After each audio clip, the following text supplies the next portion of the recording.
They're not exactly friends. They're definitely not a couple, but they are around each other a lot. It's no secret just how much Benjamin Katz likes his father's receptionist, Laura. From the very first episode of the show, he's been bewitched by her sharp tongue and apathetic vibe. Sometimes Laura's nice-ish to him, but other times... Hey, Laura. Notice anything different about me?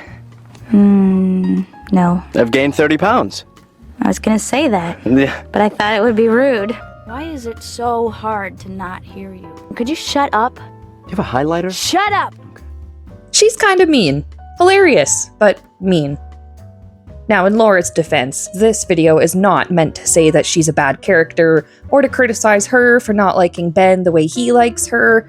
She doesn't owe Ben anything. Ben is not entitled to Laura's time or attention, and she is fully within her right to say no to him and ignore his flirting. I don't think that's mean. When I say mean, I'm talking about those jokes she makes at his expense, and the eye rolls, and the sigh, and the couple of times she yells at him. Oh, and the time she kicks him and Dr. Katz out of her car for being annoying. Okay, thanks a lot, you guys! Laura! Hey, Laura! Laura! I suppose Laura's meanness could be described as rudeness, and it's usually a reaction to Ben bugging her first. And to be fair, Ben is a real pain in the ass. I don't think she's a bad or evil person. She's just really blunt in her approach.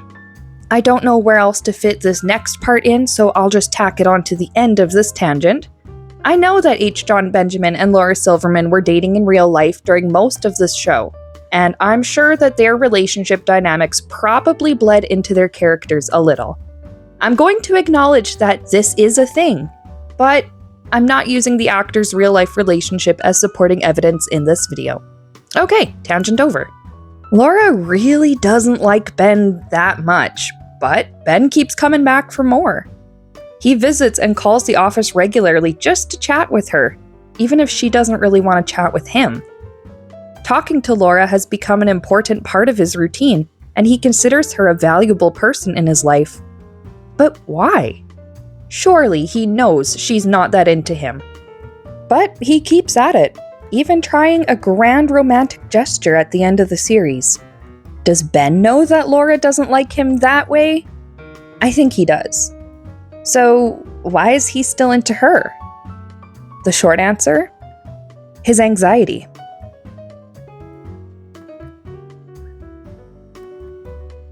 Ben's life has been shaped by anxiety. His anxiety is often presented comedically and is quickly laughed off or is portrayed as simple laziness, but it's still very much there. We see this anxiety in his unwillingness to leave the house. We see it in his shyness with others, his fear of meeting new people. Dad, I get the feeling that adult education is the place where you think you just want to go meet people. Well, it certainly has a social component that I think... Well, then you should go alone. Why? Ben, this is a great place for you like social stuff. I'm not thrilled about it. Yeah. We see it in his couch-locked state of functional freeze. It's why he backs down when his plans require sustained effort. It's the force behind most of his actions, and his inaction. From the outside, Ben's life looks comfortable. He lives at home with his father, with whom he gets along great. He isn't made to go to work, even though his father wants him to. And his days are usually pretty chill, eating snacks and watching TV. So what does Ben have to be anxious about? Well, my theory is that Ben suffers from complex trauma, likely due to his parents' unstable marriage and divorce. This trauma has contributed to his anxiety and his low self-esteem. Ben appears to have an anxious attachment style, and this anxious attachment probably warps the way in which he understands adult relationships. How do I know Ben has an anxious attachment style? I don't. It's just a show and he's just a character, but I can notice his behavior and make an informed guess based on my very limited knowledge of psychology. My channel wouldn't really exist otherwise.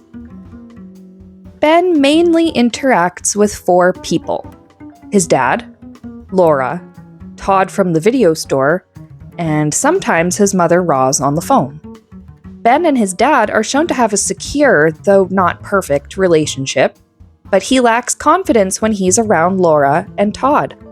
He's very preoccupied with Laura, hence the regular phone calls and visits to the office to make sure she still notices him. He seems to show disappointment one minute when she's rude to him, but is right back to bidding for her attention the next. He tends to shrink, and either backpedal or make himself seem more agreeable when he and Todd don't see eye to eye on something. I hate to break up the party, but why do you have 2 VCRs? The 2 VCRs are for, because the one on the right is broken, so my dad... The one on the right, they're hooked to each other. Well, that's because we were trying to get power off the other one. What's this? What's this? These are videotapes. These are Vic's house brand blank tape. Right, I get those all the time from... But there's labels on them with all the videos that you've rented. Oh my God. Todd. My dad. Your dad what? My dad did that. Usually someone with a secure attachment in their relationships would be okay with disagreeing, and wouldn't tolerate someone being so rude to him. Does this in any way resemble to you like a date? No. No. No. No. What would make it more like a date to you? If you were a different guy, I guess. And then there's Roz. She's supposed to be his other main caregiver alongside Dr. Katz, but she's rarely there for Ben. In fact, Ben seems a little nervous in the Thanksgiving episode when he invites his mom over. I've speculated enough on Ben's childhood in my last few videos, and I've said speculated enough on this channel to last the next few years. But what's known for sure is that Dr. Katz and Roz divorced when Ben was about 13 years old, and Ben didn't see much of his mother after that. The divorce hit hard and still affects him in his mid-20s. A person's attachment style as an adult can be shaped by traumatic events in their later childhood or teenage years. It doesn't always stem from infancy. On this show, the divorce is seen as generally traumatizing to Ben. I won't go into it here, but Ben could have developed abandonment issues after his mother left. You can hear more about that in my previous video, which I will link to here. Sure, his father is a therapist, but Ben needs professional help, and Dr. Katz cannot act as Ben's therapist in a professional context. That's too big a conflict of interest and is seen as unethical by many psychological associations. He can validate Ben's feelings and offer comfort and fatherly advice, but that's about it. Nobody really mentions Ben going to therapy on his own either. For this video, I'm going to assume that Ben has not been to therapy since becoming an adult. His father likely encourages it, but he can't force Ben to go. If Ben has unprocessed trauma, that would play a huge role in his anxious attachment style, especially with women, especially if he experienced trauma or emotional neglect in his relationship with his mother. The one time we see Roz, she seems hot and cold with Ben. She shows interest in him when she thinks he has a girlfriend, but later hides in the bathroom during supper after Ben burns the turkey and no longer impresses her. And when she comes out of the bathroom, she's only shown talking to Dr. Katz, and not her son, for the rest of her time on screen. I think this hot and cold pattern was present throughout Ben's youth. I don't think it's a stretch to suggest that Ben might see this behavior from women as normal, so he doesn't bat an eye when Laura acts the same way.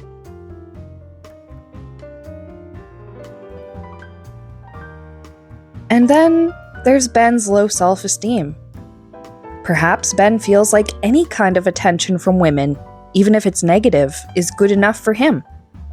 So when Laura is usually annoyed with him, but is sometimes nice, it keeps him hooked. He might not realize that not all women act this way, and that he should seek out someone who would be a little nicer to him. Or maybe he does realize it, but doesn't care. So long as Laura acknowledges him in some way, he's happy. And okay, come on, he thinks that she's hot. He probably doesn't mind when a woman he finds attractive is a little bit mean to him. Like many others who suffer from a low self-esteem, Ben might not think he can get anybody else. And since meeting women is so hard for him, he latches onto Laura, hoping she'll one day like him back. The episode Sticky Notes has Ben interested in another woman, the new tenant in their building. He wants to meet her and get to know her, but he's nervous and awkward when he sees her up close. It's just so hard to meet women nowadays, Well, he's always had a hard time approaching women that he's been attracted to. This episode highlights another big aspect of Ben's character, which I think feeds into his anxiety and makes it worse. He is not very good at social cues. When he bumps into this woman and she tells him to watch where he's going, he actually thinks she's concerned about him. That's a good sign, because she's concerned. She said, Oh, you think she was giving you some advice? He knocked this woman over. I don't think her watch where you're going was a friendly one. If you do knock it down again, though, Ben, Yeah. I think you win. 3 knockdowns in your In his pursuit of getting to know the new tenant, while trying to avoid the awkwardness, the anxiety of talking in person, Ben accidentally becomes a stalker who learns her schedule and watches her through high-powered binoculars. There's always still when she comes home from work. I'll be here. Ben, you seem to have her schedule down pretty tight. Yeah. I've been just keeping tabs on her over the course of the last week since she's moved in. So I Just sort of looking out for her interests. Well, not as much of her interest, but when she leaves, when she comes back, what she does, her likes, her dislikes, what kind of food she orders. Yeah, they're gonna lock you up, Ben. It's kind of cute. It's cute if they were in school and he was admiring her from a distance. But when you're 24 and you're admiring somebody with very high power binoculars from a distance, it's just different. Naturally, she rejects him hard, driving home her point in a way that Ben finally understands. But what exactly did she say? She said, "Hey, fatty." I sympathize a little bit with Ben. I used to really struggle with getting social cues, so I'm a lot better at it now. Before I learned to read body language and tone in my early 20s, talking to other people was hard. I didn't know if I was talking too loudly, too quietly, too little, too much, or accidentally being rude.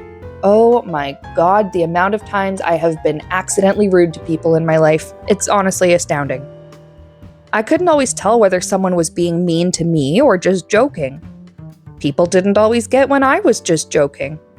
I'd think back on past interactions that I thought went well, and then realize that I'd unintentionally crossed some kind of boundary or came off rude or inconsiderate. The shame of f***ing up past social interactions and the fear of f***ing up future ones made me not want to talk to people anymore. That and the amount of bullying and negative feedback I'd gotten when I was young based on my socially awkward tendencies. Therapy helped, but before that, I had some bad social anxiety. I wouldn't be surprised if this is what's happening with Ben. I'd say he catches most social cues, but not being able to catch them all like some kind of conversational Pokemon trainer still makes it hard to talk to people. Thankfully, I did not watch my crushes with high-powered binoculars, but before I was consistently getting therapy, I accidentally scared off my share of romantic interests, just like Ben did in Sticky Notes. Apparently, scaring off potential romantic partners is actually a common behavior among adults with an anxious attachment, at least according to University of East Anglia professor David Howe. In his book, Attachment Across the Lifecourse, he states that a person with an anxious attachment style might crave closeness, but at the same time be afraid and pull back when presented with the opportunity for it. They might even do something that could be considered over the top or weird to avoid a perceived abandonment, only to alienate the other person instead. Isn't this exactly what Ben does in the Sticky Notes episode? He wants to get closer to the new neighbor, but acts weird around her because he's nervous. And maybe it's because he finds her attractive, or maybe it's because he doesn't catch all her social cues, maybe there's something else going on there, but point is, he's anxious. So he pulls back and tries learning about her from a distance, unaware that he's being kinda creepy. But I don't feel like... I think if anything, he's putting a distance between him and this woman. He's making her into sort of an object. Of course this makes him look like a weirdo stalker. and in his effort to avoid rejection, he ends up accidentally ensuring it instead. The show returns to its status quo by the next episode, and Ben is right back to chasing Laura. If I remember correctly, he doesn't pursue any other women for the rest of the series, not like he did in Sticky Notes. And no, I'm not going to count Cindy from Telepurchase, as their interactions were only ever on the phone. And it wasn't really a relationship. From this point on, he seems to focus most of his effort on Laura. He becomes more vocal about his feelings for her, even asking her to marry him in a later episode. Stop believing in this fantasy that some white knight is gonna ride up on his white horse and tap you with his white hand with the white glove on it, and then take you to Whiteville. I mean, you're not getting any younger, Laura, and it's getting to the point where you better take what you can get. So will you marry me? A persistent fear of failure is also common in people with anxious tendencies and attachments. I didn't bring it up earlier, but I should mention that Ben went on a date with one Penelope Spiro back in season 1, with no real follow-up as to how it went. We just know that Ben is still single after, and we never hear from his date again. I'm willing to believe that they just didn't have a spark and she didn't call him back. Ben could have seen this as a failure, and this, combined with his rejection in season 2, another failure, likely cemented his fixation on Laura. It's often easier to stay in one's comfort zone rather than meet new people and face the fear of rejection all over again. And then there's that grand romantic gesture at the end of the episode Uncle Nothing. At this point in the episode, Ben still thinks that Laura is engaged to this guy Hans. Out of fear that Laura will marry someone else, thus abandoning him, Ben goes out of his way, and maybe gets a little too carried away, to show Laura how much he cares. They are not heart-shaped because I could not find jelly beans that were in a heart-shaped container. And then I got you this. It is well, I don't know exactly what kind of animal it is. Now don't marry that idiot! I think this is the most initiative that Ben ever takes in the whole show, which speaks to how important it is that Laura stays close to him.